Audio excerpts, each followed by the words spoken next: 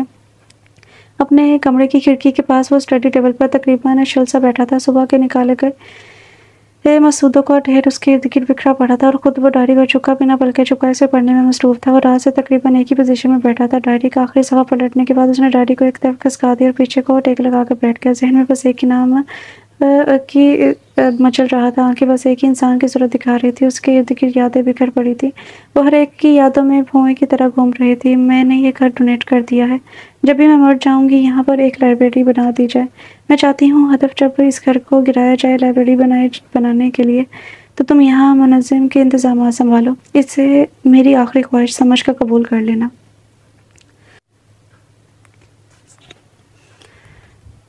ہدف NKC میں اپنا سامان پیک کرنے میں مصروف تھا جب تسکین NKC میں تشریف لائی تھی۔ ہدف اس کے آنے سے حیران نہیں ہوا تھا، تسکین اب اسے حیران نہیں کرتی تھی، یہ ہدف کی بھول تھی۔ ہدف نے اسے بیٹھنے کے لیے نہیں بولا تھا، نہ ہی وہ خود بیٹھی تھی۔ سٹنگ ایریا کی کھڑکی کے پاس جا کر کھڑی ہو گئی تھی۔ باہر شام کا ہلکا سا دھند چھلکا رہا تھا، اونچے لمبے سفیدے کے درخت عجیب ہیبت ناک سے دکھائی دے رہے تھے۔ تسکین بنا کچھ بولے پچھلے باغیچے کو عجیب کھوئی سی کیفیت میں دیکھ رہی تھی۔ ہدف چپ چاپ سے اپنی چیزیں اکٹھی کر کے ایک بیگ میں بھرنے میں مصروف تھا۔ وہ تسکین کو دیکھنے سے احتیاط برت رہا تھا۔ یکدم اسے تسکین کی آواز سنائی دی تھی، وہ اسے جو کہہ رہی تھی وہ اس کے لیے ناقابل یقین تھا، لیکن پھر بھی وہ اس سے کچھ نہیں کہہ پایا تھا، کہہ ہی نہیں سکتا تھا۔ تسکین اس کے لیے کسی جادوگرنی سے کم نہ تھی، وہ بولتی تھی تو ہدف اس کے لفظوں میں پس چڑھ جاتا تھا، وہ اس کے لہجے کے اتار چڑھاؤ میں چکر کاٹنے لگتا تھا۔ اب بھی تسکین بول رہی تھی تو وہ ہدف کسی صدا بلند کرتا تھا۔ اپنی بات کہنے کے بعد تسکین وہاں رکی نہیں تھی، وہ وہاں سے نکلتی چلی گئی تھی۔ پیچھے وہ اپنا سامان تیزی سے پیک کرنا شروع کر دیا، وہ مزید یہاں رکنا نہیں چاہتا تھا، رک جاتا تو قیامت برپا ہو جاتی۔ وہ وہاں تسکین کی کھوج لگانے آیا تھا، وہ خود کھو گیا تھا، اور وہ جو کھویا تھا وہ کبھی نہ ملنے والا تھا۔ وہ اپنی روح کھویا تھا جسے اب ساری عمر اس عمارت میں چکر کاٹنے تھے، بالکل ویسی جیسے تسکین کی روح، جس سے آگے وہ سوچ نہ سکا۔ بیگوں کو گھسیٹتے ہوئے NKC سے باہر آیا تھا۔ گاڑی میں بیٹھتے وقت وہ اسٹیئرنگ سنبھالتے ہوئے ہر چیز سے نظر چرا رہا تھا۔ سامنے پھیلی ہوئی عمارت بلند و بالا بانگ عمارت تھی، لون میں اگی ہوئی بے انتہا سبز گھاس، اونچے لمبے سفیدے کے درختوں سے اور اوپر منظر کے ایک کمرے سے جھانکتی دو آنکھوں سے جو اب بھی کھڑکی کے پاس ساتھ لگے ہوئے میز پر بیٹھی اپنی سنہری قلم کو ماتھے سے رگڑتے ہوئے وہ نیچے ان دو آنکھوں میں کچھ ڈھونڈنے کی کوشش کر رہی تھی۔ اس کی آنکھیں ناکام لوٹی تھی، ناکام، مگر اس کے بت جیسے وجود میں کوئی حرکت نہیں ہوئی تھی۔ حالانکہ گاڑی گیٹ سے باہر نکل کر سڑک پر دوڑتی چلی گئی تھی، تسکین ساکت بیٹھتی رہ گئی تھی اور NKC کے ایک کمرے میں وہ نوٹ بک 2 حصوں میں پڑی تھی جس میں ہدف اپنی روزانہ کی گئی سرچ کو بڑی دلجوئی سے لکھتا تھا، اور وہ کمرے میں ادھر ادھر بکھری پڑی تھی جس کے اوراق کھلی کھڑکی سے آتے ہوئے ہوا سے پھڑپڑا رہے تھے، اور کمرے میں عجیب سا پرسرار سا ہٹ طاری تھا۔ لائبریری کی عمارت تیزی سے اپنے اختتام پر کی جانب گامزن تھی۔ تپتی دوپہر تلے مزدور پسینے میں شرابور مگن تھے، اپنے کام کو سر انجام پہنچانے میں مصروف تھے۔ عمارت کے مرمت والے حصے سے کچھ دور سفیدے کے درخت تلے وہ سر جھکائے بیٹھا تھا، ہاتھ میں پکڑی ڈائری کو ابھی تک کھول نہیں سکا تھا، یوں جیسے شوش و پنج میں مبتلا ہو۔ یکدم اس نے سر اٹھایا تھا، دور خلا میں دیکھتے ہوئے اس نے ٹھنڈی آنکھ خارش کی تھی اور ڈائری کو کھول لیا تھا۔ چند صفحات پلٹنے کے بعد وہ ایک صفحے پر جھک گیا تھا، پھر وہ تب تک اس ڈائری پر جھکا رہا جب تک رات گہری نہ ہو گئی۔ اس دوران مزدوروں نے اس کے پاس آ کر اس سے چند باتیں پوچھتے رہے تھے، لیکن وہ اپنی جگہ سے نہیں اٹھا تھا، وہ وہیں بیٹھا رہا تھا۔ اپنے ارد گرد پھیلے ہوئے اندھیرے اب اسے ڈر نہیں لگ رہا تھا، بلکہ اب وہ اس اندھیرے جیسا حصہ ہی کوئی معلوم ہو رہا تھا، کوئی بہت ضروری عضو جس کا نہ ہونا تکلیف میں مبتلا کیا رکھتا ہے۔ لیکن اب جب وہ وہاں تھا تو سکوت طاری تھا، ہر شے پر لذیذ، ہر لمحہ سکون سا آ کر جیسے وہیں کا ہو کر رہ گیا تھا، اور پھر وہ صبح تک وہیں بیٹھا رہا تھا۔ اسی سکون بھرے لمحے کے ساتھ ساتھ قطرے پگھلتے ہوئے تھے۔ گود میں رکھی ہوئی ڈائری کو سینے سے لگاتے ہوئے اٹھ کر بیٹھ گیا تھا اور آہستہ آہستہ چلتے ہوئے رین اسی جگہ پر بیٹھ گیا تھا جہاں ایک عرصے تک تسکین اپنی لکھی ہوئی کہانیاں دباتی رہی تھی۔ وہ جگہ ابھی تک کچی تھی، وہاں ابھی تک تعمیر و مرمت کا کام شروع نہیں ہوا تھا۔ نیچے زمین پر دونوں دراز سے بیٹھتے اس نے اپنی ہتھیلی میں تھوڑی سی مٹی لی تھی، دوسرے ہاتھ سے سینے کو لگائی ہوئی ڈائری کو اس نے زمین پر رکھ دیا تھا۔ ڈائری کا آخری صفحہ کھولتے ہوئے کچھ دیر اسے دیکھتا رہا، پھر دائنی مٹی میں دبی ہوئی مٹی کو اس نے اس آخری صفحے پر نرمی سے گرا دیا تھا۔ ڈائری کو آرام سے بند کرتے ہوئے وہ اٹھ کر بیٹھ گیا تھا۔ سورج کی کچھ کرنیں اس کے چہرے کو اپنی لپٹ میں لیے ہوئی تھی۔ اس روشنی کی کرنوں کی لپٹ میں وہ اس جگہ سے دور ہو گیا تھا۔ اس کے ارد گرد روشنی اپنی لپٹوں میں گہری ہوتی جا رہی تھی۔ پھر ایک لمحہ آیا، وہ نظر آنا بند ہو گئی۔ صرف روشنی تھی جو دور تلک مجسم چلتی جا رہی تھی۔ وہ موسم ارادہ کر کے اٹھا تھا، تسکین کی کہانی کو دنیا کے سامنے لائے گا، اور نہ ہی صرف ارادہ، آنے والے کچھ عرصے میں وہ یہ کر بھی گزر گیا تھا۔ اور اس ڈائری کے سنہری گلاب میں لپٹی ہوئی لائبریری کے ان تمام افراد کے لیے روشنی کا ذریعہ تھی جو کہیں نہ کہیں اپنی زندگی میں نور کی چاہ کرتے ہیں۔ میں تمہیں صبح وہ کتاب بھجواتی ہوں، میں نے پڑھ لی ہے، بہت ہی عمدہ کتاب لکھا ہوا ہے یار رائٹر نے۔ میں تو اسے عشق میں گرفتار ہو گئی ہوں۔ اس کی نظر بے اختیار اسٹڈی ٹیبل تک گئی تھی جہاں وہ کتاب پڑھی تھی جس کے بارے میں وہ اپنی مالکن کی بیٹی کے منہ سے سن رہی تھی، جو کہ یقیناً اس نے اپنی کسی دوست سے منگوائی تھی۔ یہ بات اسے تب معلوم ہوئی تھی جب اس لڑکی فون پر اس کتاب کے بارے میں تعریفوں کے پل باندھ رہی تھی۔ یہ کتاب بہترین ہے، ویسے تو اس رائٹر کی تمام کتابیں بے مثال ہیں، لیکن یہ والی تو اس سب پر بھاری ہے۔ وہ کمرے کی صفائی کرنے میں مصروف تھی، لیکن اس کا سارا دھیان اس لڑکی کی آواز پر تھا۔ اس کا اشتیاق بڑھتا جا رہا تھا، اس کے دماغ میں عجیب خیالات آ رہے تھے۔ کل یہ کتاب یہاں سے چلی جائے گی، مجھے اسے چھپا کر لے کر جانا ہے۔ بے اختیار اس کی نظر اپنے مالکن کی بیٹی پہ پڑی تھی۔ اس طرح بیڈ پر پاؤں پھنسائے، ایک ہاتھ سے فون کان پر لگائے، دوسرے ہاتھ سے اپنے بالوں کی لٹ کو انگلی پر لپٹنے کے ساتھ ساتھ اپنے دوست کے ساتھ بھی گفتگو میں مصروف تھی۔ اگر بیگم صاحبہ کو پتہ چل گیا تو تسکین سر سے پیر تک لرز اٹھی تھی، اور اس میں فلسفی سے بھرپور جملے اس جملے نے تسکین کو اپنے لپٹ میں لے لیا تھا۔ میز کی شفاف سطح کو کپڑے سے رگڑتے ہوئے وہ اس کتاب کو اپنے دل و دماغ پر حاوی کیے ہوئے تھی۔ وہ نظر نہیں اٹھا پا رہی تھی، وہ کتاب ہر جگہ نظر آ رہی تھی۔ چور نظروں سے اپنے مالکن کی بیٹی کی طرف دیکھنے پر اسے احساس ہوا وہ فون بند کر چکی ہے، اور بیڈ سے اٹھتے ہوئے وہ کمرے کے وسط میں آ کر کھڑی ہو گئی تھی۔ ڈریسنگ سے ہیئر برش اٹھا کے اس نے اپنے جدید کٹ بالوں کو سنوارا تھا۔ تسکین ممی آئے تو انہیں بتا دینا، میں اپنے فرینڈ کی طرف جا رہی ہوں۔ جی اچھا، میز کی سطح کو بظاہر دلجوئی سے رگڑتے ہوئے اس نے درخت دل کے ساتھ کہا تھا۔ ایک بار پھر اس نے چور نظروں سے اس لڑکی کی طرف دیکھا، کمرے سے باہر نکل گئی تھی۔ پیچھے تسکین اکیلی رہ گئی، جس کا دل بے انتہا زور سے دھڑک رہا تھا، لیکن ابھی جب تک وہ کتابوں کی نظروں سے اوجھل نہیں ہوئی۔ بالآخر وہ اٹھی اور کانپتے ہاتھوں سے اس کتاب کو اٹھا ہی لیا تھا۔ کپڑے میں کتاب کو چھپاتے ہوئے ڈرتے ڈرتے سیڑھیاں اتر رہی تھی، حالانکہ وہ جانتی تھی کہ گھر میں اس وقت اس کے ایک تو ملازم کے سوا کوئی نہیں ہے۔ وہ چپکے سے کچن میں آ گئی تھی۔ اس نے ایک شاپر میں اس کتاب کو ڈال دیا جس میں کچھ دیر پہلے اس کی مالکن اسے بچے ہوئے کچھ چاول اور دوسرے کھانے پینے کی اشیاء دے کر گئی تھی۔ شاپر کو کچن میں ایک طرف رکھنے کے بعد وہ واپس کام میں مصروف ہو گئی تھی۔ اس کا روا کانپ رہا تھا۔ اس کی نظر کچن کی طرف اٹھی تھی، لیکن وہ بچ گئی تھی۔ اسے کسی نے کچھ نہیں دیکھا تھا۔ پھر اس دن وہ سارا دن ڈرتی رہی تھی۔ جیسے ہی شام ہوئی وہ اپنے گھر کو سر پر بھاگی تھی۔ وہ ایک بار پھر سے کامیاب رہی تھی، ہمیشہ کی طرح، بالکل ہمیشہ کی طرح۔ ختم شد۔ سو ڈیئر ریڈر سے تھا ناول خواب کیوں نہیں زندگی۔ ردا کنول ہے ناول رائٹر کا نام، اور اس ناول میں جو چیز بتائی گئی ہے وہ کتابوں کے بارے میں بتائی گئی ہے۔ تسکین کی ساری زندگی جو سارا کچھ بتایا گیا ہے وہ صرف یہی بتایا گیا ہے۔ تو آپ لوگ بتائیں آپ لوگوں کا ناول کیسا لگا۔ امید کرتی ہوں کہ پسند آیا ہوگا۔ اگر پسند آیا تو لائک کریں، شیئر کریں۔ ملتے ہیں کل نیو ناول کے ساتھ، تب تک کے لیے اپنا خیال رکھیں، خوش رہیں، اللہ حافظ۔